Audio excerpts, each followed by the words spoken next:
Hi friends, எல்லோரும் எப்படி இருக்கீங்க? நல்லா இருப்பீங்க. பேசும் ரங்களிலிருந்து உங்கள் நித்யா ராஜேந்திரன். ஃப்ரெண்ட்ஸ், நம்ம இந்த மேஷ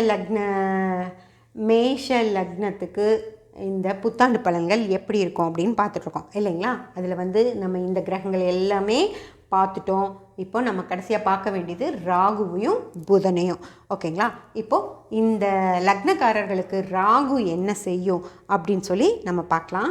ராகு மேஷ லக்னத்துக்கு 12ஆம் பாவத்தில் ராகு இருக்குது இல்லைங்களா?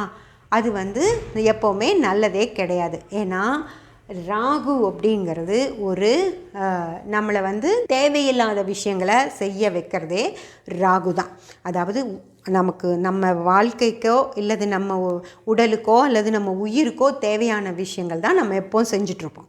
ஆனால் அதெல்லாம் இல்லாமல் நம்ம தேவையே இல்லை, நம்ம வாழ்க்கைக்கு அது தேவையில்லாத விஷயமா இருக்கும், நம்ம உயிர் வாழ்கிறதுக்கு அது தேவையில்லாத விஷயமா இருக்கும், நம்மளுடைய உடல் ஆரோக்கியத்துக்கு அது தேவையில்லாத விஷயமா இருக்கும். அந்த விஷயங்களை தான் இந்த ராகு செய்ய வைக்கும் ஃப்ரெண்ட்ஸ். ஓகேங்களா? அந்த ராகு 12ஆம் பாவத்தில் இருக்கிறது அப்படிங்கிறது சிறப்பே இல்லாத ஒரு விஷயம். ஓகேங்களா? 12ஆம் பாவத்தில் ராகு இருந்துச்சு அப்படின்னா இவங்க பாருக்கு போகிறவங்களா இருப்பாங்க. அதாவது இப்போ கோச்சாரத்தில் இப்படி வர்றதுனால இவங்க பேசாமல் இருப்பாங்க. யாராவது கொஞ்சம் வா நம்ம போயிட்டு வரலாம், அவன் ஃப்ரெண்டு கூப்பிட்டான் அப்படின்னு சொன்னால் உடனே கிளம்பிடுவாங்க. அவங்க பேசாமல் போனால் கூட அவங்க தூண்டி விட்டால் இவங்க கிளம்பிடுவாங்க. அதாவது ஜாதகத்தில், நீங்கள் பிறப்பு ஜாதகத்தில் லக்னத்துக்கு 12ஆம் பாவத்தில் ராகு இருந்துச்சு அப்படின்னா அவங்கள யாரும் கூப்பிடவே வேண்டியதில்லை, அவங்களே போவாங்க. ஆனால் இப்படி கோச்சாரத்தில் 12ஆம் பாவத்தில் ராகு வந்தது அப்படின்னா இவங்க யாராவது தூண்டி விட்டால் போதும், இவங்க செஞ்சுருவாங்க. ஒரு பாருக்கு போகிறது, நல்லா தண்ணி அடிச்சுட்டு வீட்டுக்கு வரப்போ அந்த ஸ்ட்ரீட்டில் இருக்கவங்களுக்கெல்லாம் தெரிஞ்சு போயிடும். அந்த மாதிரி பைக்கை அப்படி அங்கே முட்டுறது இங்கே முட்டுறது, யார் மேலேயாவது விடுறது, அந்த மாதிரி ஒரு மாதிரி அந்த தண்ணி அடித்ததை எல்லாத்துக்கும் தெரியப்படுத்திடுவாங்க. இல்லை நடந்து வந்தாங்க அப்படின்னா எங்கேயாவது ஆடி வர்றது, அந்த மாதிரி அந்த வீட்டில் இருக்கவங்களுக்கும் அது சங்கடத்தை கொடுக்கும். அவர் இப்படி பண்ணார், நைட்டு நாங்கள் பார்த்தோம், அவங்க ஹஸ்பண்ட் இப்படி பண்ணார், அவங்க பையன் இப்படி பண்ணார், அவங்க அப்பா இப்படி பண்ணார் அப்படின்னு சொல்கிறப்போ அந்த வீட்டில் இருக்கவங்களுக்கும் மனசு கஷ்டமாக இருக்கும். அந்த மாதிரியான ஒரு இடைஞ்சல் எல்லாமே இந்த ராகு 12ஆம் பாவத்தில் விரயஸ்தானத்தில் ராகு இருந்தது அப்படின்னா அந்த விஷயங்கள் எல்லாமே பண்ணும் ஃப்ரெண்ட்ஸ். அதே போல் காசை வீணாக செலவழிப்பாங்க. அதாவது இவங்க சுக்கிரனுக்கு செலவு பண்ணது பார்த்திங்கன்னா ஏதோ ஒரு தேவை, மனைவி சந்தோஷமாக இருக்கணுங்கிறதுக்காக காசை வீணாக விரயம் பண்ணுறது அப்படிங்கிறது இருக்கும்.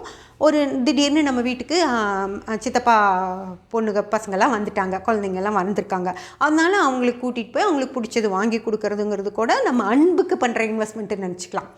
அவங்க மேலே இருக்கிற பிரியத்தை காட்டுறது, அவங்களும் சித்தப்பா அப்படி அண்ணன் இப்படி வாங்கி கொடுத்தாரு அப்படின்னு சொல்கிறப்போ சந்தோஷம், அதுக்கு பண்ணலாம். அதே போல் ஒரு வேளை நாளைக்கு ஒரு ஆஃபீஸில் இருக்க ஒரு பொண்ணு இன்றைக்கி வெளியே கூட்டிகிட்டு போய் பேசி எல்லாம் பழகினது மனசில் வச்சு அந்த பொண்ணு நாளைக்கு இவர் நல்லா பேசுகிறாரு பழகிறாரு, நம்மளை நல்லா வச்சுப்பாருன்னு சொல்லி அதோட விருப்பத்தை கூட தெரிவிக்கலாம். அதனால மாதிரி ஏதோ ஒரு விரயமாக இருந்தால் கூட அது ஏதோ ஒரு வகையில் அது நல்லதாக கூட இருக்கும். ஆனால் இந்த ராகு பண்ணுற விரயம் அப்படிங்கிற விஷயம் நல்லதாக இருக்காது ஃப்ரெண்ட்ஸ்.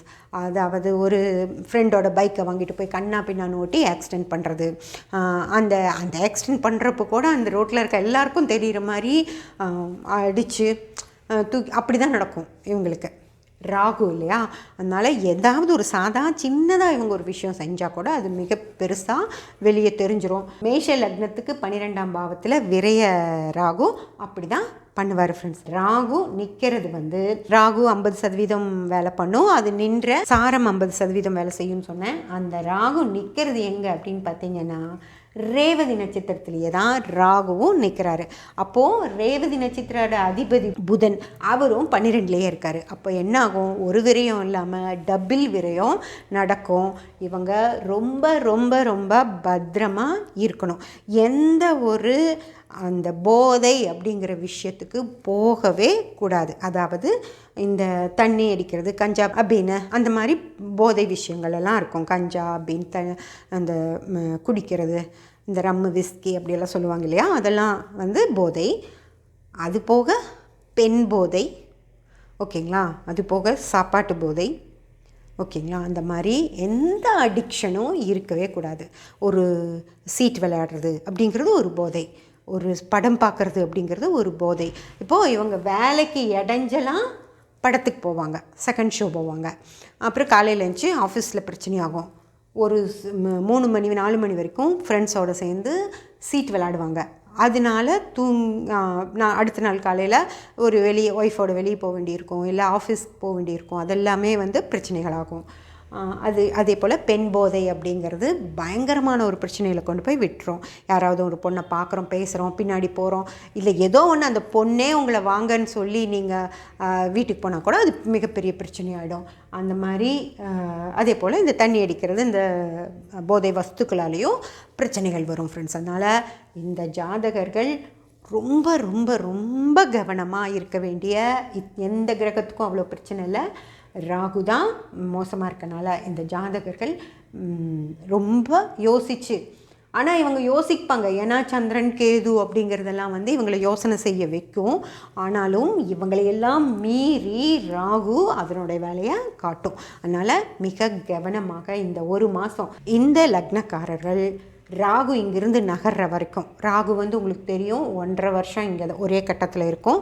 ராகு எப்போ இங்கே வந்துச்சு, எப்போ இங்கேருந்து வெளியே போக போகுது அப்படிங்கிறதெல்லாம் தெரிஞ்சுட்டு அந்த ராகு இங்கிருந்து நகர்ற வரைக்கும் கோச்சாரத்தில் இவங்க ரொம்ப ரொம்ப ரொம்ப கவனமாக இருந்தால் மட்டும்தான் இந்த ஜாதகர்கள் நிம்மதியாக இருக்க முடியும். ஏன்னா பல கிரகங்கள் அவங்களுக்கு ஹெல்ப் பண்ணுற மாதிரி இருந்தால் கூட இந்த ஒரு கிரகம் இந்த அத்தனை கிரகங்களோடைய நல்லதையும் கெடுத்துரும்.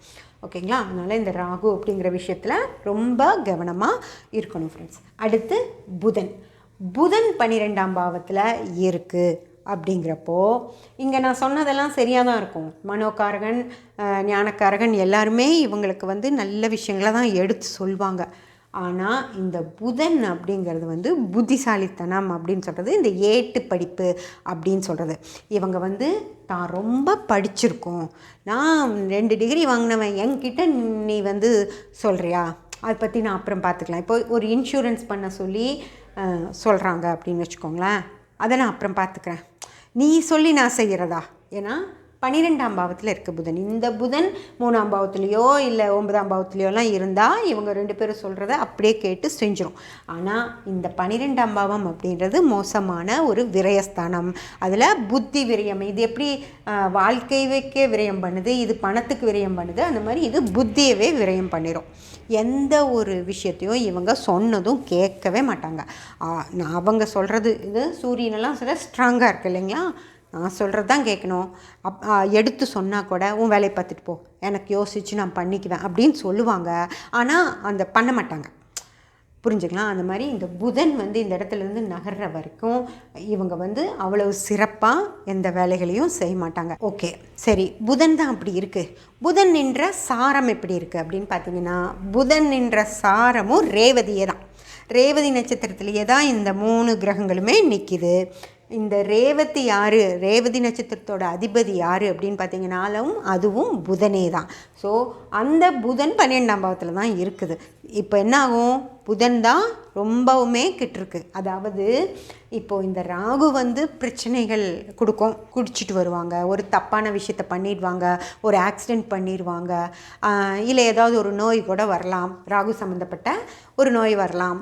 அதெல்லாம் கூட ஒரு 6 மாதத்துல இதெல்லாம் கூட சரியாயிடும். புத்திசாலித்தனம் இல்லாமல் ஒரு தவறை செஞ்சிட்டாங்க அப்படின்னு வச்சுக்கோங்களேன், அது பல காலத்துக்கு ஒரு ஏன்னா பத்திரம் அப்படிங்கிறது புதன் தான், பத்திரப்பதிவு அப்படிங்கிறது புதன் தான், ஐடி அப்படிங்கிறது புதன் தான், இன்ஃபர்மேஷன் டெக்னாலஜி அப்படின்னாலும் புதன் தான்.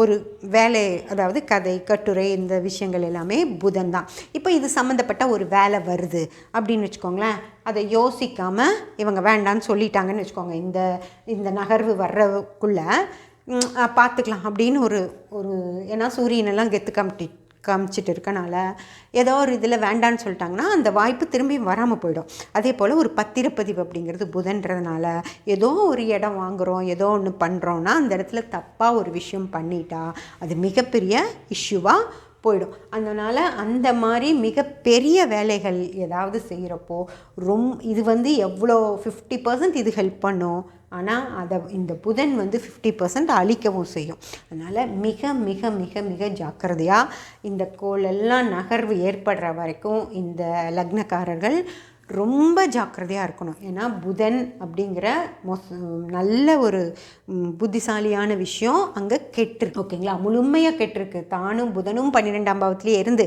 அந்த புதன் என்ற நட்சத்திரமும் ரேவதியாகவே இருந்து அந்த ரேவதியுடைய அதிபதியும் புதனாகவே இருந்து அந்த புதன் இங்கே 12ல் இருக்குது. அப்படிங்கிறப்போ இந்த புதன் முழுமையாக கெட்டிருக்கு. முழுமையாக கெட்ட புதன், முழுமையாக கெட்ட ராகு, முழுமையாக கெட்ட சுக்கிரன், இந்த மூணுமே இவங்களுக்கு மிக மிக இடைஞ்சலை தான் பண்ணும். அதனால் அதாவது இவங்கெல்லாம் சனி நல்லா இருக்குது, சனினால் எந்த பிரச்சனையும் இல்லை, சனி நல்லா இருக்குது, செவ்வாய் சூப்பராக இருக்குது, கேது சந்திரன் ரொம்ப நல்லா இருக்குது, சூரியன் குரு நல்லா இருக்குது. அதாவது சூரியன் குரு நல்லா இருக்குன்னு சொல்ல முடியாது, சூரியன் குரு அவங்களே தன்னை கெடுத்துக்கிற மாதிரி செஞ்சுக்குவாங்க. குருவும் சரி அடுத்தவங்களை மதிக்காமல் சூரியனும் சரி அதே மாதிரி அவங்களே கெடுத்துக்குவாங்க. சூரியனும் மிச்ச இந்த 4 கிரகங்களும் எந்த வித பிரச்சனையும் அவங்களுக்கு கொடுக்காது. ஆனால் இந்த 3 கிரகங்களும் எல்லா வித பிரச்சனைகளையும் கொடுக்கும். ஸோ இந்த 5 கிரகங்கள் இந்த பாவத்துக்கு இந்த லக்னத்துக்கு பிரச்சனைகளை கொடுக்கும்போது இந்த லக்னக்காரர்கள் எப்படிங்க நிம்மதியாக இருக்க முடியும்? ஸோ மேஷம் அப்படிங்கிறது சிறப்பான விஷயங்கள் எதையுமே செய்ய முடியாதுன்னா, அதாவது என்ன விஷயம் அப்படின்னுலாம் நான் சொல்லலை. ஒரு வீடு கட்ட முடியுமா அப்படின்னு சொல்லி நீங்கள் கேட்டிங்கன்னா செவ்வாய் சூப்பராக இருக்குது, தாராளமாக கட்டலாம். ஆனால் இங்கே அந்த கட்டுறப்போ இந்த புதன் ஏதோ ஒரு பிரச்சனையை கொடுத்துட்டாலோ, அந்த பத்திரப்பதிவில் புதன் ஒரு பிரச்சனையை கொடுத்துருச்சு அப்படின்னாலோ, வீடுங்கிறது சுக்கிரன், சுக்கிரன் தான் செலவு இழுத்து விட உங்களுக்கு ரெடியாக இருக்குது. ஒரு 40 லட்சத்தில் கட்டுற வீட்டை கொண்டு போய் 60 லட்சத்துக்கு செலவு இந்த சுக்கிரன் இழுத்து விடறதுக்கான வாய்ப்பு இருக்குது. அதே போல் ராகுவும் உங்களுக்கு எல்லா பிரச்சனைகளையும் கொடுக்க தயாராக இருக்குது. அப்போ இந்த நேரத்தில் நீங்கள் ஒரு வேலையை செய்கிறீங்க அப்படின்னா ரொம்ப யோசித்து, அதாவது ஒரு தடவைக்கு 10 தடவை 20 தடவை நல்லா யோசித்து தான் நீங்கள் ஒரு வேலையில் இறங்கணுமோ தவிர, இல்லைன்னா இந்த கிரகங்களெல்லாம் நகர்ந்ததுக்கப்புறமா நீங்கள் அந்த வேலையை செய்யலாம். அந்த மாதிரி தான் ஃப்ரெண்ட்ஸ் ஒரு விஷயத்த சொல்ல முடியும். நம்ம சும்மா இந்த மேஷ லக்னத்துக்கு இது நல்லா இருக்குது அப்படின்னு நல்லா இருக்கிற விஷயங்களை மட்டும் சொல்ல முடியாது, கெட்டு இருக்கிற விஷயங்களை பற்றியும் நம்ம சொல்லி தான் ஆகணும். அதனால் நான் 2 விஷயங்களையுமே சொல்லிட்டேன். இதுக்கப்புறம் மேஷ லக்னம் எப்படி இருக்கும் அப்படிங்கிற விஷயத்தை பற்றி நீங்களே யோசனை பண்ணிக்கோங்க. சப்ஸ்கிரைப் பண்ணி பெல் பட்டன் ப்ரெஸ் பண்ணி வச்சுக்கோங்க. அப்போ தான் நான் போடுற எல்லா பதிவுகளும் உங்களுக்கு கிடைக்கும். லைக் பண்ணி ஷேர் பண்ணி கமெண்ட் பண்ணிங்கன்னா எனக்கு சப்போர்ட்டிவாக இருக்கும். Thank you friends.